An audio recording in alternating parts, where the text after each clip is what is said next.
काही ठिकाणी मतदानाच्या आधीच मतदारांच्या बोटाला शाई लावली जाते। भाजपचं नाव घेत उद्धव ठाकरेंनी हा आरोप केला। मतदान कमी होणाऱ्या ठिकाणी गैरप्रकार सुरू आहेत असं ठाकरेंनी म्हटलं।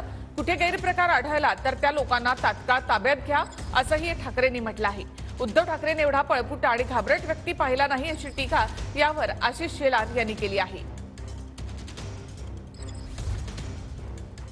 ठिकाणी अशा तक्रारी आल्या ज्या तक्रारी आम्ही निवडणूक आयोगाकडे गेलेल्या आहेत की ज्या वस्त्यांमधनं मतदान होण्याची शक्यता भाजपला कमी वाटते तिथल्या काही लोकांना आधीच ते बोटाला शाई लावतायत।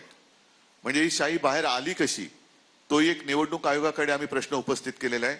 तर मी आपल्या माध्यमातून उद्या जिथे जिथे निवडणुका होणार आहेत तिथल्या सर्व निवडणूक यंत्रणेला आणि आमच्या तिन्ही पक्षांच्या कार्यकर्त्यांना सतर्क राहण्याच्या सूचना देत आहे की असा कुठे जर का गैरप्रकार आढळला तर त्याला ताब्यात घेऊन पोलिसांच्या ताब्यात द्या। उद्धव ठाकरेजी इतका निवडणुकीतला घाबरट पळपुटा माणूस मी पाहिला नाही।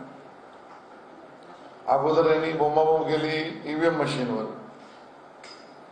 ईव्हीएम मशीनचा विषय संपला तर ज्या भागामध्ये निवडणुका मतदान झालं तिथल्या टक्केवारीवर मग हे लोक गेले सुप्रीम कोर्टात ईव्हीएम मशीन बदला हे सांगण्यावर आणि आता आले बोटाच्या शाईवर।